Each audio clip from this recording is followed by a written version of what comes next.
Everyone, welcome again. तो आज हम माइक्रोबायोलॉजी के प्रीवियस ईयर पेपर्स देख लेंगे। देखो, सारे तो मैं एक्सप्लेन नहीं कर रही, मैं एक दो करके सारे पेपर्स तुम्हें एक्सप्लेन कर दूंगी। अगर तुमने पिछले ईयर्स के पेपर कर लिए तो तुम्हें माइक्रोबायोलॉजी में बहुत अच्छे मार्क्स मिल जाएंगे आराम से।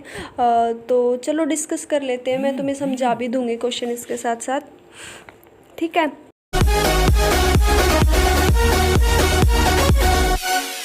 वीडियो को स्टार्ट कर लेते हैं। तो ये तुम्हारा जो मैं तुम्हें पेपर करवाने वाली हूँ 2017 का माइक्रोबायोलॉजी का एनुअल पेपर, ठीक है। तो चलो इसको एक बार डिस्कस कर लेती हूँ मैं।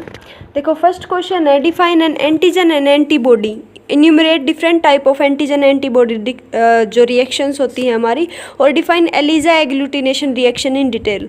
देखो, हर चैप्टर जो होता है, कितने चैप्टर है माइक्रोबायोलॉजी में, जितनी भी यूनिट हैं उस यूनिट में से कोई यूनिट ज़्यादा इंपॉर्टेंट है, कोई कम इंपॉर्टेंट है, और जो ज़्यादा इंपॉर्टेंट है उनमें भी कुछ रिपीटेड क्वेश्चन ही होते हैं जो कि हर साल रिपीट होते हैं। जैसे कि ये जो फर्स्ट क्वेश्चन है ये 2019 में भी आया है, ये 2018 में भी आया है, और 2017 में और 2020 में भी आएगा। तो ये क्वेश्चन कुछ ऐसे होते हैं जो कि हर साल आते ही आते हैं। फिलहाल ये 15 मार्क्स का क्वेश्चन है, जिसमें से तुम्हें 10 मार्क्स में तो एक्सप्लेन करना है एंटीजन एंटीबॉडी क्या होते हैं, इनकी सारी रिएक्शन तुम्हें एक्सप्लेन करनी पड़ेंगी, और इनका एलिजा कोगुलेशन वाला एक्सप्लेन करना पड़ेगा। देखो, मैं कैसे एक्सप्लेन करोगे मैं तुम्हें समझा देती हूँ। पहले तुम्हें एंटीजन की डेफिनेशन लिखनी है। क्या होता है एंटीजन?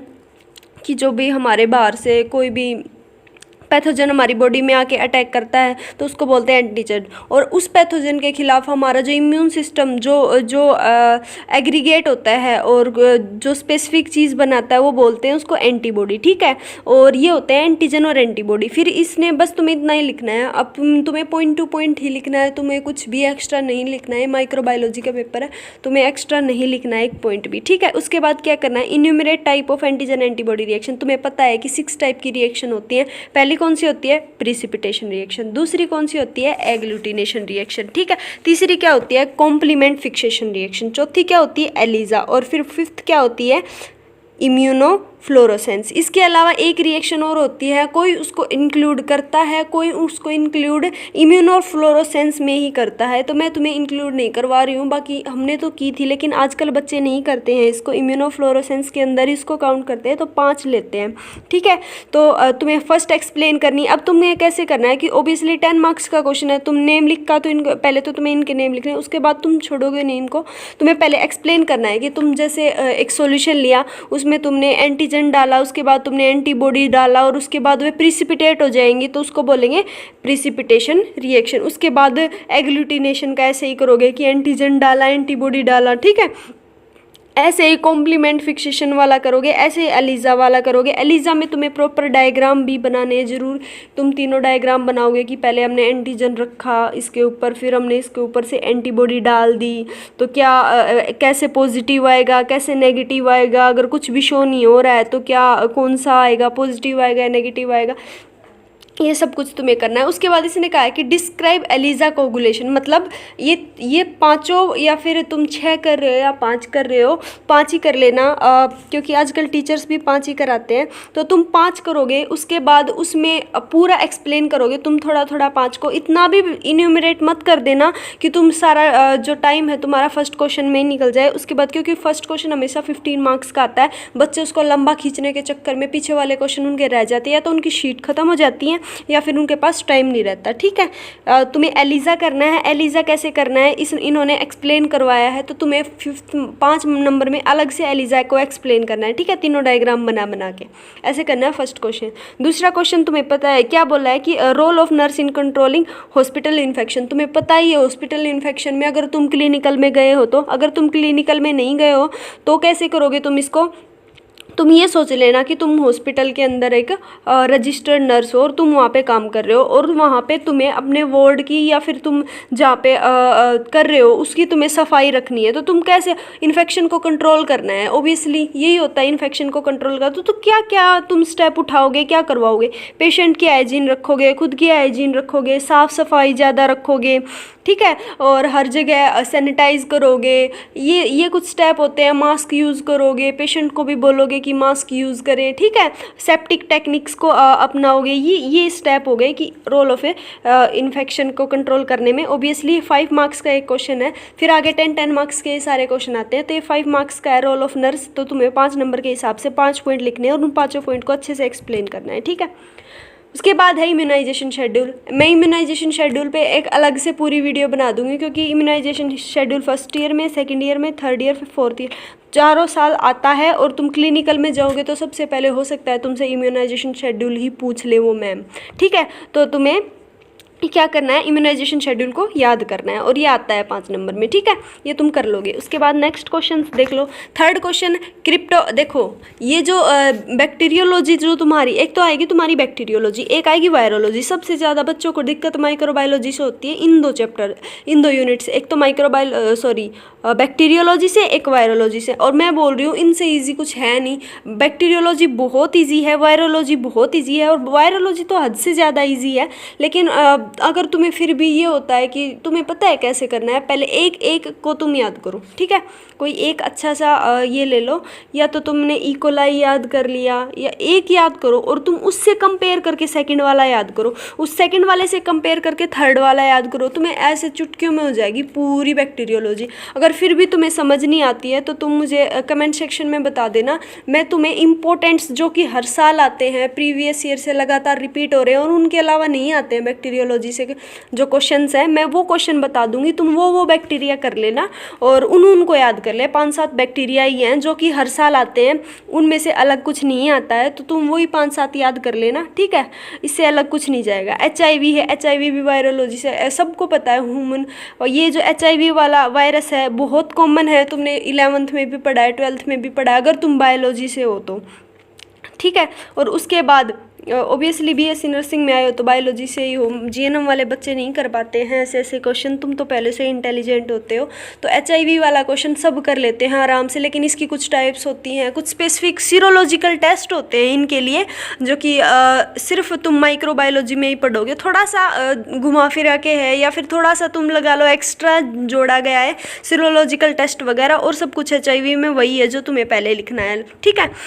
ये आता है वायरोलॉजी में तुम्हारा। उसके बाद देख लो एक्टिव इम्यूनिटी, पैसिव इम्यूनिटी। सबको पता है एक्टिव इम्यूनिटी, पैसिव इम्यूनिटी का तुम पढ़ चुके हो। 12th क्लास में एक चैप्टर हुआ करता था, वो बहुत इजी था, और उसी में तुमने पढ़ा है कि एक्टिव इम्यूनिटी क्या होती है और पैसिव इम्यूनिटी क्या होती है। ऐसे क्वेश्चन तुम खुद कर सकते हो। उसके बाद आ जाओ विडाल टेस्ट। विडाल टेस्ट होता है टाइफॉइड के लिए। तुम एक बार क्लिनिकल में चले जाओगे ना, तुम्हें सारी फंडा समझ आ जाएगी, आधे से ज़्यादा माइक्रोबायोलॉजी समझ में आ जाएगी, आधे से ज़्यादा तुम्हें ये जो बायोकेम समझ में आ जाएगी, एनाटॉमी तो तुम्हें सारी समझ में आ जाएगी। लेकिन तुम्हारी किस्मत थोड़ी सी कमज़ोर है, कोरोना की वजह से तुम में से कुछ बच्चे ही जा पाए हैं शायद क्लिनिकल, तो तुम घबराओ मत। टाइफॉइड तुम ये सोचो कि सबको पता है विडाल टेस्ट होता है टाइफॉइड के लिए, बस तुम इसको एक बार अच्छे से पढ़ो कि विडाल टेस्ट में क्या दे रखा है। मैं बता देती हूँ, विडाल टेस्ट एक टाइप की एग्लूटिनेशन रिएक्शन। अगर तुमने एंटीजन एंटीबॉडी वाला चैप्टर आराम से पढ़ा है ना पूरे ध्यान से, तो तुम्हारी आधी माइक्रोबायोलॉजी हो जाती है। जितने भी टाइप के टेस्ट आते हैं, जैसे विडाल टेस्ट होता है, ये टाइफॉइड का होता है, और ये एग्जाम्पल मिलेगा तुम्हें एग्लूटिनेशन का, ठीक है। एग्लूटिनेशन रिएक्शन का एग्जाम्पल होता है और उसके नीचे एक्सप्लेन किया है, ठीक है। तुम वहाँ से भी पढ़ लेना, एग्लूटिनेशन रिएक्शन तुम्हें इसमें एक्सप्लेन करनी है, ठीक है। नेक्स्ट क्वेश्चन देख लो। Infection caused by E coli. E coli मैंने तुम्हें बता दिया कि तुम 5-7 याद कर लो, तुम्हें वही हर साल आते हैं। हेपेटाइटिस E वायरस, ये भी वायरोलॉजी से। वायरोलॉजी तुम्हें पूरी करनी पड़ेगी। वैसे तो कुछ हैं, जैसे वायरोलॉजी में एक 3rd चैप्टर है, उसमें से कुछ ही क्वेश्चन आते हैं। अगर तुम वायरोलॉजी पे बोलोगे तो मैं वहाँ से भी क्वेश्चन उठा के तुम्हें बता दूंगी कौन से करने हैं। लेकिन बच्चों वायरोलॉजी तुम पूरी कर लो, क्योंकि तुम्हें आगे बहुत काम आने वाली है वायरोलॉजी, जब तुम 2nd ईयर में हो जाओगे ना, और 3rd ईयर में जब तुम मेडिकल सर्जिकल नर्सिंग करोगे तो तुम्हें बहुत काम आएगी ये जो पूरी वायरोलॉजी। बैक्टीरियोलॉजी कहीं काम नहीं आने वाली, बस 2nd ईयर में 1st ईयर में पढ़ो और ख़त्म। इसके बाद देख लो ना, बैक्टीरिया कैप्सूल क्या होते हैं। तुम्हें सबको पता है कि बैक्टीरिया की आउटर कवरिंग को क्या बोलते हैं, बैक्टीरियल कैप्सूल। अब देखो, कोई भी बैक्टीरिया है उसको हम कौन सी यूज़ करते हैं, मेडिसिन, एंटीबायोटिक्स यूज़ करते हैं। एंटीबायोटिक्स से एक तो तुम एक बात बताओ, तुम्हारी एक बॉडी पे स्किन ना हो और एक बॉडी पे तुम्हें स्किन हो, तो सबसे ज़्यादा इन्फेक्शन कौन पकड़ेगा? जिसकी बॉडी पे स्किन नहीं है, ओबियसली तुम्हें पता है। तो यही होता है बैक्टीरिया के कैप्सूल में। जिसके ऊपर कैप्सूल है वो बहुत कम एंटीबायोटिक्स को एक्सेप्ट करता है या फिर रेजिस्टेंट हो जाता है वो एंटीबायोटिक से। लेकिन अगर आपके उस पर कैप्सूल नहीं है तो आप बहुत जल्दी ही ख़त्म कर दिए जाते हो। ये होता है बैक्टीरिया के केस में, ठीक है। यही होती है इसकी क्लिनिकल इंपॉर्टेंस, ठीक है। उसके बाद देख लो हैंगिंग ड्रॉप प्रिपरेशन। ये टेस्ट है, बहुत इजी है, तुम्हें पता होगा या नहीं पता है तो मैं बता देती हूँ। तुम इसको बुक से भी ज़रूर पढ़ना। मैं ये जो तुम्हें बता रही हूँ ना, थोड़ा थोड़ा समझा रही हूँ, इससे तुम्हें क्या हो जाएगा कि आइडिया आ जाएगा क्वेश्चन का। इसके बाद जब तुम बुक से पढ़ोगे तुम्हें बहुत ईजी लगेगा। और ऐसे ही करके तुमने 4-5 साल के पेपर कर लिए ना, सिर्फ पेपर तो भी तुम्हारा आराम से बहुत अच्छे मार्क्स आएंगे माइक्रोबायोलॉजी में, ठीक है। हैंगिंग ड्रॉप प्रिपरेशन कैसे करते हो तुम? ये बैक्टीरिया की मोबिलिटी के लिए किया जाता है, ठीक है।